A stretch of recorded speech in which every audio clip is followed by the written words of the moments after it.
Hello everyone, welcome back. In this episode here, I'll be going over the Insta360 ONE X here. I'm sorry, not the Insta360 Go.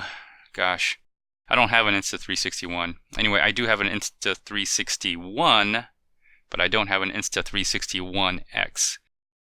I like Insta360, and I just want to do a reaction video to their new product line, the Insta360 Go, which is this thing here, and this thing here, and this thing here.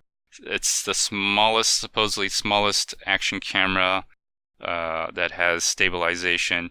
I have to admit, the stabilization on the Insta360 360 cameras are awesome, at least the one I have, the Insta360 ONE, the pill-shaped one.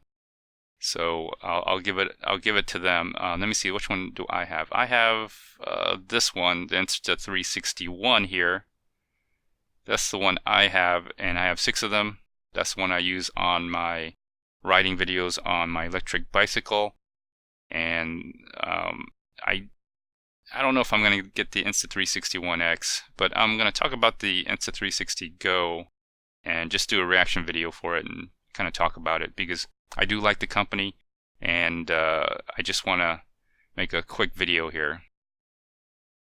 So what do we got? Okay, let's just go over this stabilization. Okay, auto editing, that's something different. Hyperlapse, I think this is going to be probably the most useful thing about the Insta360 Go because of its unique feature, the size, and how you use it. Water resistance, that's kind of cool. I don't think anybody's going to use this in the rain or really go in the water with it. Mount anywhere, the mount anywhere thing is kind of cool. The barrel roll, kind of a tricky gimmick. I'll talk about that later. Hands free, I think this is a winner. Slow-mo, well, slow-mo. Alright, let me see, built-in highlights. Let's just go over some of the things. World's smallest stabilized camera. I think they got something here. I'll admit that their stabilization is awesome. I use it a lot on my riding videos. I have come to rely on the stabilization. It's not perfect all the time, every time. Sometimes I've gotten issues where it doesn't stabilize at all. It's kind of a fluke. I think it has to do with the way I'm using it and how it resets. I'm using 60 frames per second and doing it in 1080p 60 frames per second. And when you do 60 frames per second, it restarts the camera every 30 minutes. Sometimes my videos go on for a few hours. And so, but let me keep rolling down here. Okay, hyperlapse. I think here, this is where it's going to be the most, in my opinion.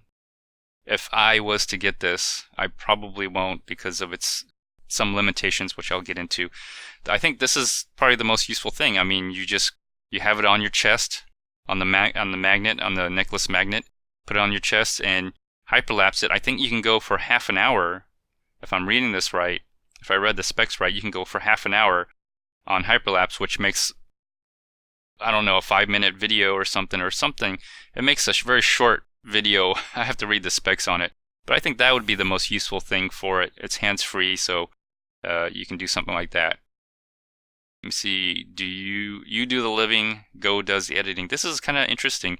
The editing feature of this particular app for the Insta360 Go. I don't think the camera itself does the editing.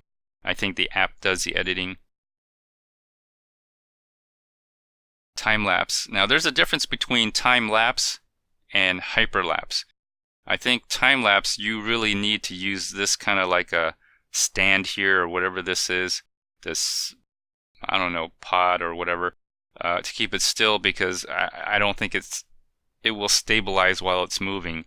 It will stabilize while it's standing still, giving you a level view, but it's just my experience using the Insta360 ONE and timelapse versus hyperlapse. Insta360 ONE doesn't have a hyperlapse. Most of this stuff is done through the editor or the app. If you know how to use a video editor, you can do your own hyperlapse. Slow-mo, there's your slow-mo. I think in very small, rare cases you'll use this, but it's not something you'll use very often in my opinion. Flip the script. Okay, now this is a feature that I guess they're touting. Just to let you know, a barrel roll, I've done barrel rolls. It's basically a 1x1 format, and they fit into that format, you know, a 19x16 or a 1x1 in a smaller format than what the size is. And then it's just an editing, you know, feature through the app. If you already know how to do this, you'll know that you can do this in any video editor. You just get a 1x1 format. You zoom in to a 16x9, a little bit more in, so you could just rotate the footage around, and you got a barrel roll. So, but if you're too lazy and you don't know how to edit, and you're too lazy to edit, this is a good way to get a cool barrel roll. Waterproofness, again, I don't see anybody. The issue I have is it's only good for, like, the video capturing is like 10 or 30, I think 30 seconds, 30 to 60 seconds. I don't see anybody riding their bike or doing action stuff for 30, like taking the time to push the button while they're doing their action thing and then recording for 30 or 60 seconds. Maybe when you start doing something, you'll push the button, then you'll start riding your bike, then you only get a footage of your starting ride. But while you're in action, I don't see you taking the time pushing this button. I don't see people surfing with this, in my opinion. It's limited. Some of the limitations are the length of recording that goes on. That's some of the limitations. That's the charging thing right here.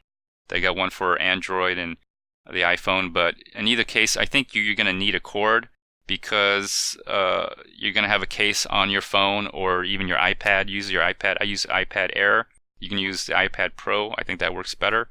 But you need a cord, an extender anyway, if you use an Apple product, because you'll most likely have a case on your phone or your iPad.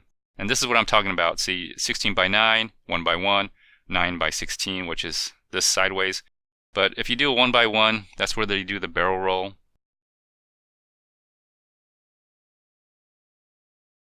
How many clips? You get 200 clips. Yeah, 230-second clips or 10-second clips.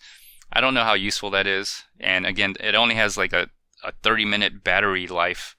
And then you have to put this back into its charger. Technically, you could do this all day if you put it back in the charger, but it's not continuous. There's that mount. I think it's some kind of sticky back or magnetic.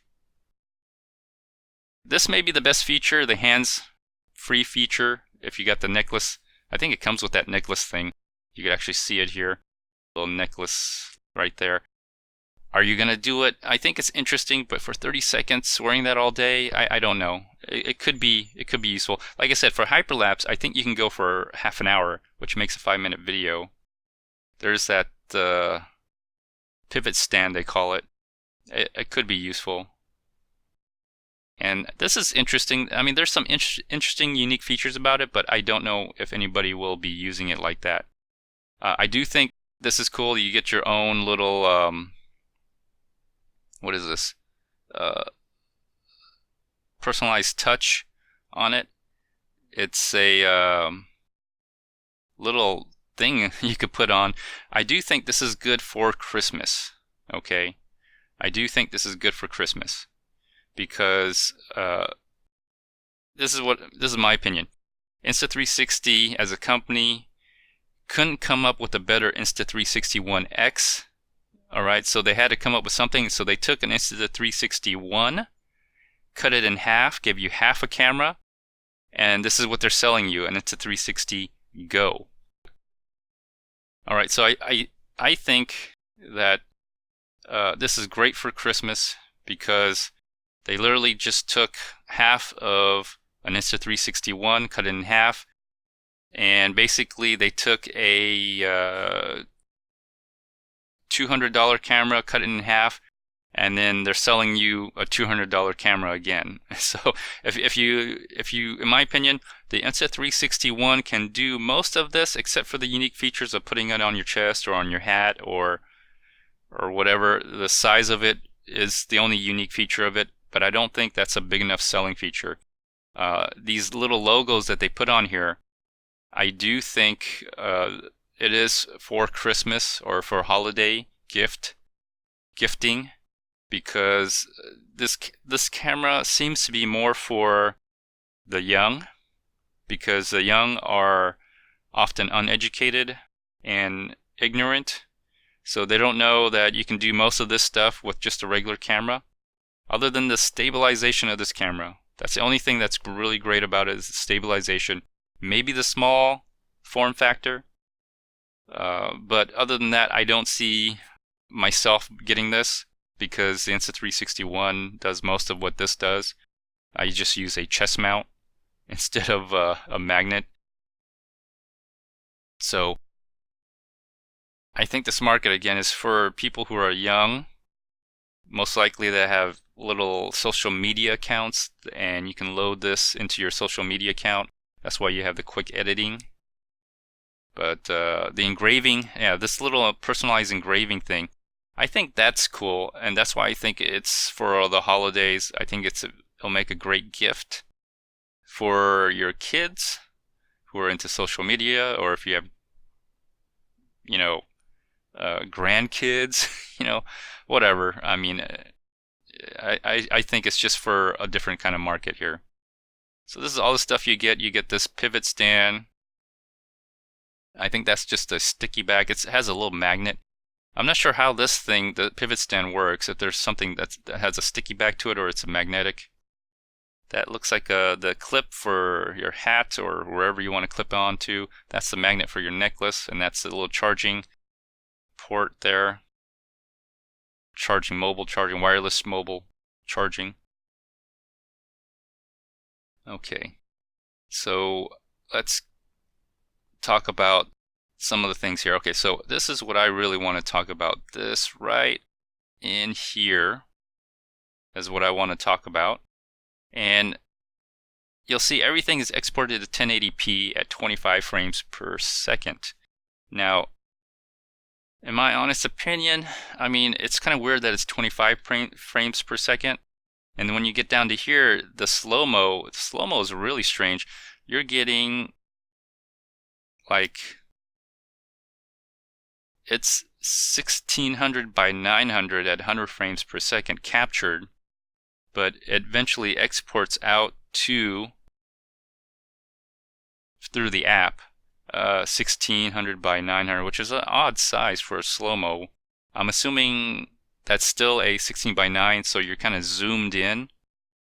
So I think what happens with the slow-mo is you're getting a standard captured frame of whatever, 27 by 20, 2720 by 2720, and then in order to do 100 frames per second, they have to lower the resolution to get that frames per second, and that's what you're essentially getting. So that's what's going on with that. This is, of course, a digital camera right here. So another thing I want to point out, I think the Hyperlapse function is going to be the most useful function, because the Hyperlapse adjustable interval record up to 30 minutes to produce a 5-minute video. So I think this may be the most useful thing. So if you want to do something like Hyperlapse and it takes about half an hour to do it, you can make a nice 5-minute Hyperlapse video, chest mounted view with your hands free. That's probably the most useful thing. So anyways, that's that. In my opinion, if you're gonna, let me see here. There it is. Again, I think what they did is they took an Insta360 ONE and chopped it in half, and you got an Insta360 Go. Right now, you can get an Insta360 ONE for like $200 or even less, refurbished. So I think if you're wanting more than the Insta360 Go, I would just bump up to the Insta360 ONE, because most of the features, the video features, the app features, you can probably do in a video editor. And I do have links to Insta360 products. Go ahead and check them out. I'm going to go ahead and conclude this episode. When I first saw this, I was really excited. The drawback is low footage time, 8 gigs of memory, and battery life. Very short, and you can't do anything about it other than get more Insta360 Goes, like you switch it out, you know. But that's the drawback. So it's not quite for me, but I do think it's very cool. Anyways, please like, share, comment, and subscribe, and thanks for watching.